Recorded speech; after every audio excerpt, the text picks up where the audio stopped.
लेकिन इन 3 महीनों में मैंने बहुत सारे अपने दोस्त गंवाए भी है, जिन्हें मैं पर्सनली तो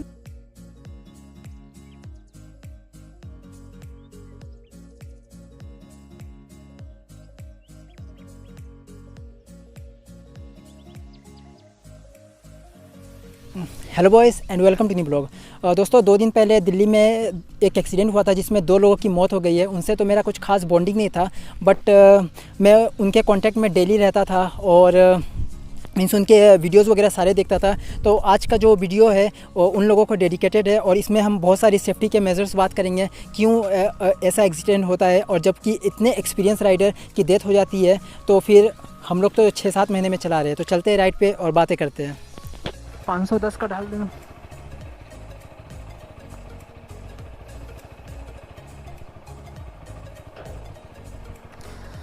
कितने रुपए लीटर चल रहा है? 95। सो बॉयज़ डन विथ रिफिलिंग। अभी हम जा रहे हैं जगन्नाथपुर। वहाँ पे सरन मेरा वेट कर रहा है। वो अपनी बाइक की कुछ मॉडिफिकेशन वगैरह करा रहा है आई थिंक।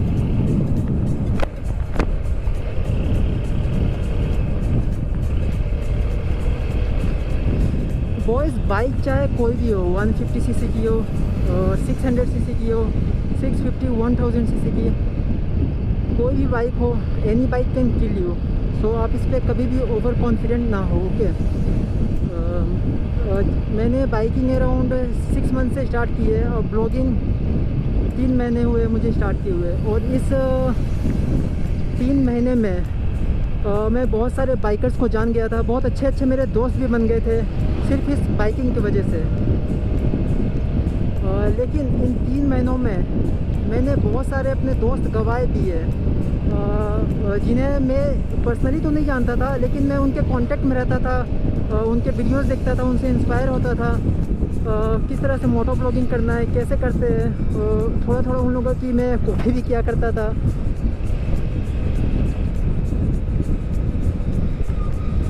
सो जब कोई किसी के आप कांटेक्ट में कंटिन्यूस रहते हो और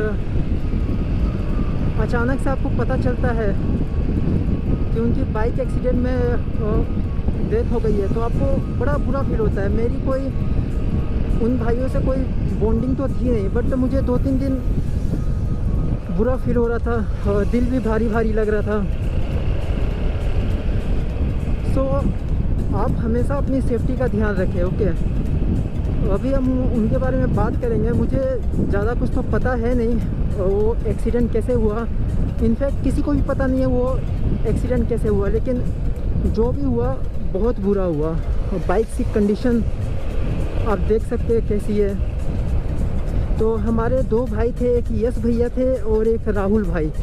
सो यश भैया थे जो बहुत एक्सपीरियंस राइडर थे, उनको दिल्ली में लगभग सब कोई जानता था। ओके, और उनके 2 बच्चे भी थे, अब उनकी फैमिली भी थी। और राहुल भाई जो थे वो उनकी एज बहुत कम थी, अराउंड 28 ईयर्स ही थे। तो आपको पता होगा दिल्ली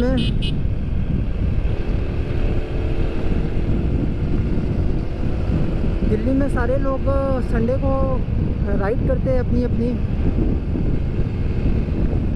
सो उसमें से ये दोनों भी उस दिन राइड कर रहे थे यमुना एक्सप्रेस वे पे।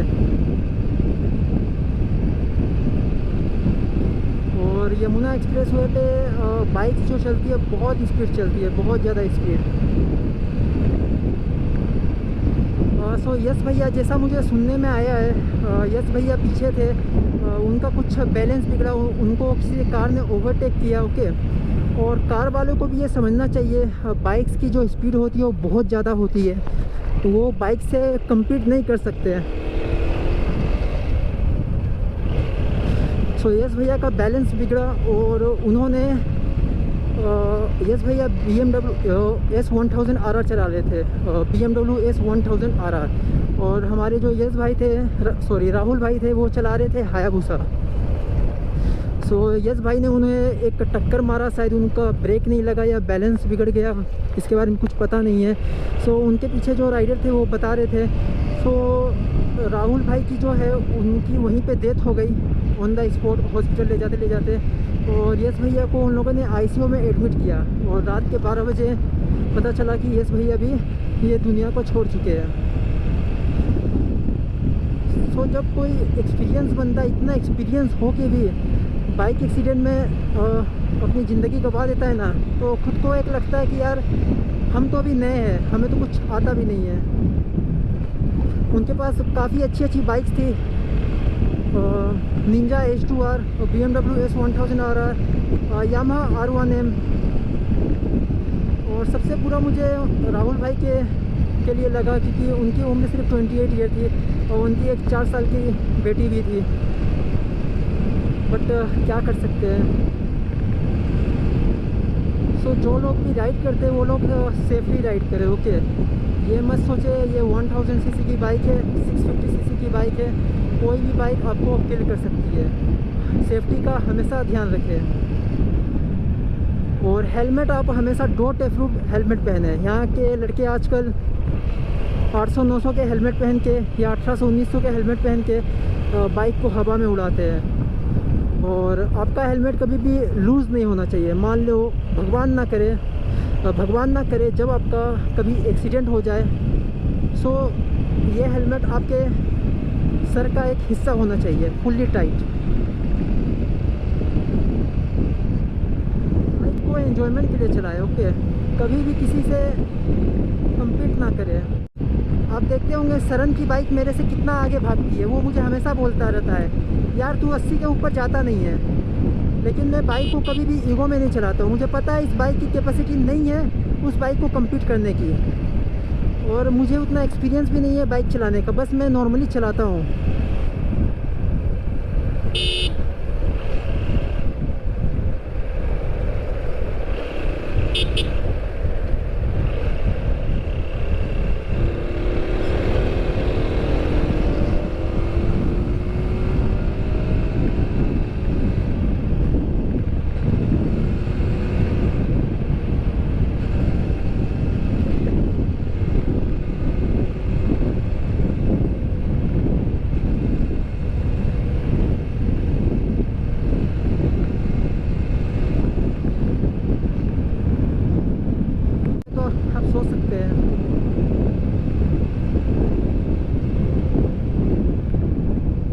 दूसरी बात मैं ये कहना चाहूँगा, आप कोई भी बाइक चलाते हो ना, और मैं अभी 160 सीसी की बाइक चलाता हूँ, मैं इसे एंजॉय करता हूँ बिकॉज मैं इसे 160 सीसी के हिसाब से चलाता हूँ। सरन 310 सीसी के हिसाब से चलाता है अपनी बाइक को, 650 सीसी।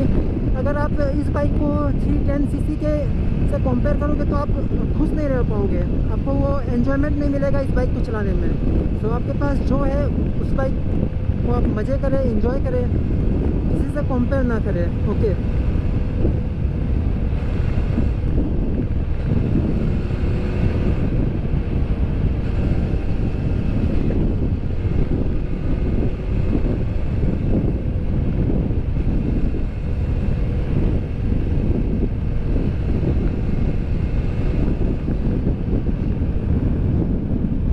इस बाइक की टॉप स्पीड है 114, कंपनी क्लेम करती है, बट ये बाइक इजीली 129 तक चली जाती है। बट आपको पता होगा मैंने अभी तक इस बाइक को लास्ट 112 किलोमीटर पर आवर के रफ्तार से दौड़ाया है, उससे आगे मैं इसे कभी भी लेके नहीं गया हूँ।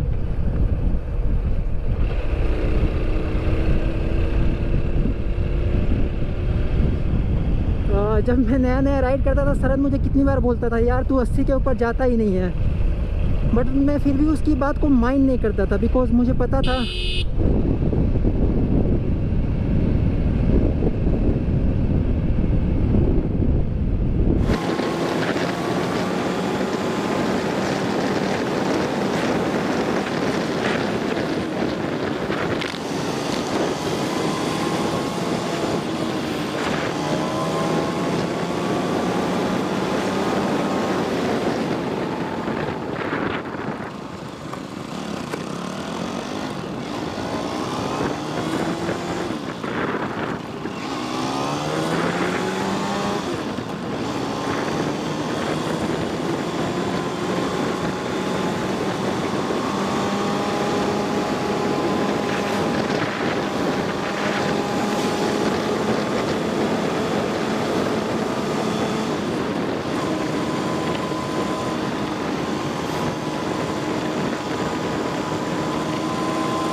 बॉयज़ मुझे यहाँ पे सरन मिल गया है, वही देखते हैं वो क्या बोलता है। और एरोड्रम चलते हैं, वहाँ वीडियो बनाते हैं। मैं कहाँ चलेगा तुम ही बोलो।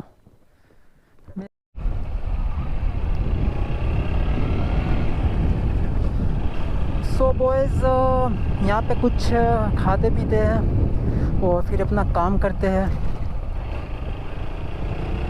और बॉयज़ आज के ब्लॉग को यहीं पे एंड करते हैं। आज का ब्लॉग आप लोगों को कैसा लगा हमें कमेंट करके ज़रूर बताएं और सेफली राइड करें।